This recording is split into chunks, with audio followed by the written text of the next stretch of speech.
검사장 인사는 결국 터질 게 터졌습니다. 김건희 수사를 지휘했던 이원석 전 총장과 송경호 전 지검장이 출국 금지됐다는 소식입니다. 법과 원칙을 외치던 그들이 왜 이제는 피의자 신분으로 특검의 칼날 위에 서게 된 걸까요? 금감원이 떠먹여주려던 100억대 증거를 검찰이 발로 찼다는 충격적인 정황까지 드러났습니다. 이 내용이 많은 분들께 알려질 수 있도록 구독과 좋아요 정중히 부탁드립니다. 김건희 씨 수사무마 의혹의 수사를 넘겨받은 2차 종합특검이 이원석 전 검찰총장과 송경호 전 서울중앙지검장을 출국 금지시킨 것으로 확인됐습니다. 두 사람을 상대로 당시 대통령실이나 법무부로부터 수사 외압이 있었는지를 확인할 계획입니다. 정수아 기자가 취재했습니다. 2024년 5월 이원석 당시 검찰총장은 송경호 당시 서울중앙지검장에게 김건희 수사 전담팀 구성을 지시했습니다. 신속하고 엄정하게 수사하고 또 처분할 것이기 때문에 얼마 안 돼 이 전 총장의 의견은 묵살된 채 수사 지휘부가 교체됐습니다. 어제 단행된 검사장 인사는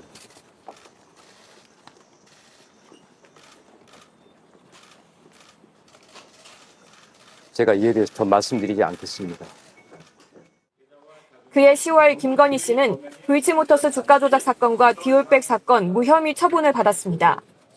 JTBC 취재 결과 김건희 씨 수사무마 의혹을 수사하는 2차 종합특검은 이원석 전 총장과 송경호 전 중앙지검장을 출국 금지한 것으로 파악됐습니다. 특검은 당시 대통령실이나 법무부로부터 수사 외압이 있었는지 확인할 예정입니다. 이번 출국 금지 조치는 윤석열 전 대통령의 신임을 받던 두 사람이 김건희 씨 수사를 두고 멀어진 상황에서 대통령실로부터 어떤 메시지를 전달받았는지 확인하기 위한 걸로 풀이됩니다. 송 전 중앙지검장은 도이치 주가 조작 사건으로 김건희 씨 소환을 추진하던 2024년 초 삼청동 안가에 불려간 것으로도 알려졌습니다. 앞서 이 전 총장은 김건희 특검에 법대로 원칙대로 하라고 했다는 취지의 서면 진술서를 제출했습니다. 종합특검은 디올백 사건 봐주기 의혹과 관련해 윤 전 대통령과 김건희 씨, 박성재 전 법무부 장관을 직권남용 피의자로 입건해 수사 중입니다. 도이치 주가 조작 사건을 무마했다는 의혹에 대해 지난달 강제 수사에 착수한 특검은 대검찰청을 추가로 압수수색했습니다. 그 7초 침묵이었죠. 그때 이원석 총장이 침묵의 아이콘이었죠. 그때. 침묵의 아이콘 이원석 총장이 아이고. A4 2장을 냈어요. 입장문을. 그래서 16일 날 국회 국정조사 특위 출석을 앞두고 이번 국정조사에 대해서 아주 그냥 비판을 했습니다. 어떻게 보십니까? 누구를 비판했어야 돼요? 그러니까. 검찰을 어렵게 만든 게 누굽니까? 내 탓이요 해야 되는 거 본인은 아니에요? 책임 없습니까? 어떻게 이렇게 낱말하듯이 합니까? 후배들 보기 부끄럽지 않아요? 검찰 후배들 얘기하는 거예요. 네. 다른 법조 후배들까지 갈 것도 없습니다. 거기에 대해서 7초 아까 말씀드린 이 비겁함과 등치되는 그러니까. 침묵. 예. 그때 그러면 왜 검찰의 건강한 조직 운영을 위해서 얘기하지 않았습니까? 본인을 패싱하고 그 망가뜨리고 자기 전담 수사팀을 만들겠다고 했을 때 김건희 수사도 못하게 하고 본인은 그 수사팀 일원들한테 어떤 모욕을 당했습니까? 후배들한테까지 패싱당하고 이게 정상적인 검찰 모습이었습니까? 그때 제대로 된 말 한마디 했습니까? 이제 와서 뭐 하자는 겁니까? 진짜. 지금 뭐 너무나 많은 증거들이 나오고 있잖아요. 아까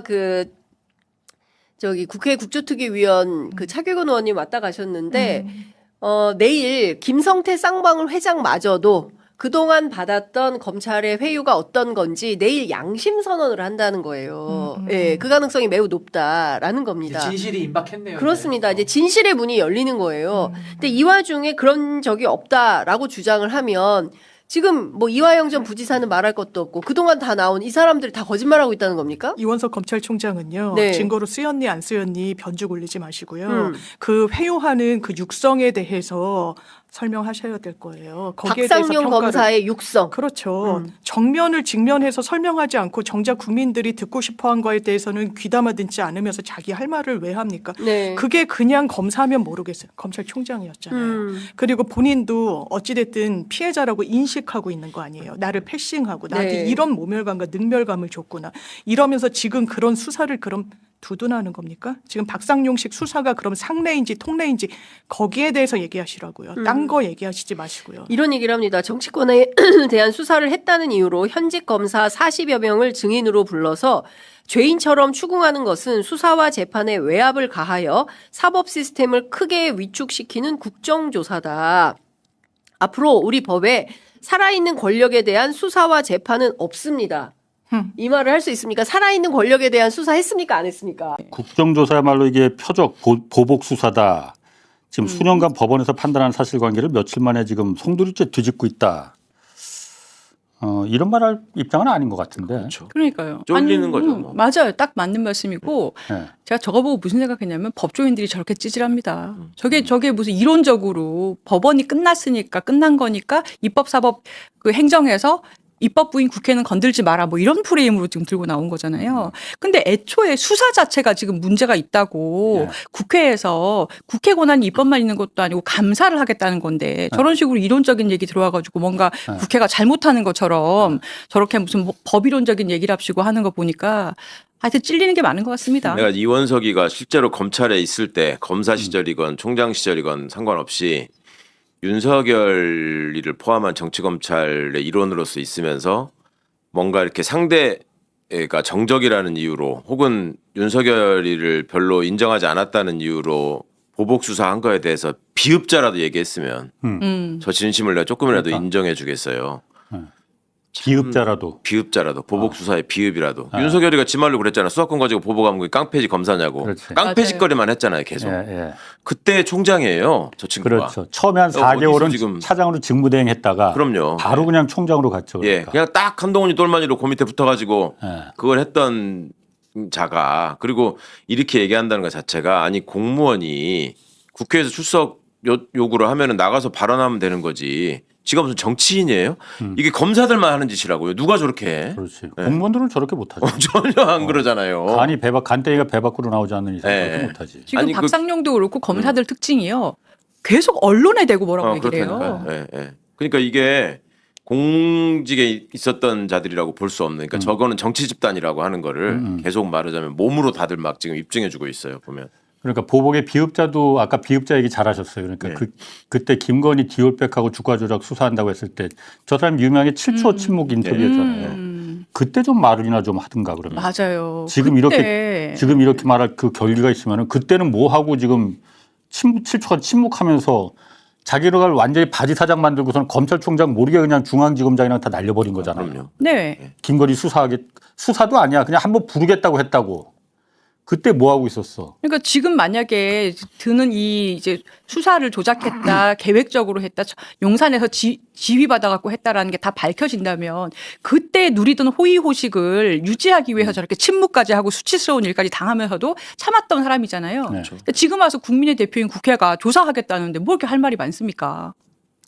그 대북 송금 그리고 대장동 사건 또 서해 공무원 피격 사건 이 세 사건이 지금 국정조사에서 지금 네. 주로 다뤄지고 있잖아요. 그때 총장 몰랐던 사실들을 다 지금 새로 밝혀지고 있어요. 네네네. 그때 딱 검찰을 지휘했던 사람이 이원석입니다. 그렇습니다. 그때 지휘했던 사람이. 네. 그러니까 2010년 5월부터 9월까지인가는 이제 김호수가 문재인 정부에서 그 임명한 검찰총장이 이제 나갔으니까 네. 5월에 윤석열 대통령 되고 나서 한 4개월은 차장으로 직무대행을 하다가 그때도 어쨌든 검찰총장이 직무대행으로 인사든 뭐든 다 한 거 아니에요. 그렇죠. 그때부터 대장동, 서해 피격, 대북 송금 사건 전부 다 이원석 검찰총장 있을 때 있었던 일들입니다. 어찌 보면 그 차장 때 저런 일들의 기초를 만들어 놓고 저거를 제가 잘 챙겨서 하겠습니다라고 약속을 했으니까 저 시기에 총장이 될 수 있었을 거예요.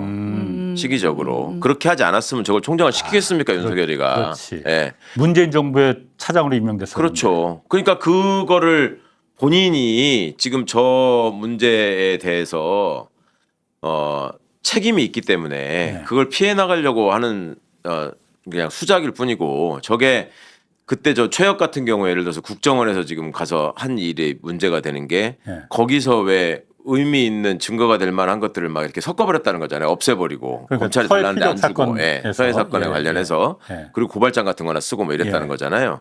그러고 나서 국정원에 있다가 돌아가가지고 중앙지검 공판부에 가가지고 지가 직관했다는 거잖아. 공판부로 들어가가지고 그러니까 그런 거를 누가 하냐고. 다 이원석이 발령을 내지 않으면 못 하는 거예요. 그렇게 다 해놓고. 그러니까 이원석 위에는 분명히 누군가가 있겠죠. 아니 그렇겠죠. 그건 당연히 이제 윤석열 씨가 있었을 테고 어쨌든 그걸 충실히 수행한 사람이 검찰총장 타이틀을 달고 한 거잖아요. 예. 말씀하신 대로 진짜로 지금 생각해 보니까 차장에서 정권이 바뀌었는데 총장으로 그대로 다시 승진한 거는 예. 그 직무대행 4개월 동안에 보여줬구만. 그럼요. 그때 테스트를 받은 거지. 첫 직무대행 하면서 어떻게 중선한 테스트를 받은 거고 그렇게 그거에 봐야 따라서 되네. 이제 얘는 믿을만하다 하니까 네. 했을 것이고. 예. 근데 이제 이원석이 어쨌거나 중간에 뭐 인사 가지고 잠깐 뭐 방송에다가 저렇게 뭐 침묵 장면 이런 거 내보낸 것 때문에 어찌 보면 나중에 실무정의가 또 어부지리를 한 거고 그런 것도 안 하는 애를 시키자 이제 이렇게 됐던 건 것 같고. 그 정도 저항도 못 예, 하는 아예 저기 안에 시키자 이렇게 됐을 것 같고.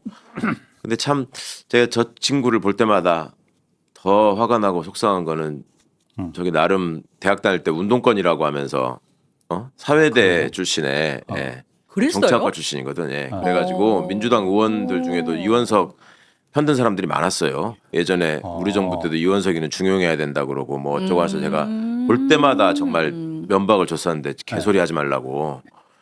그런 식으로 말하자면 처신이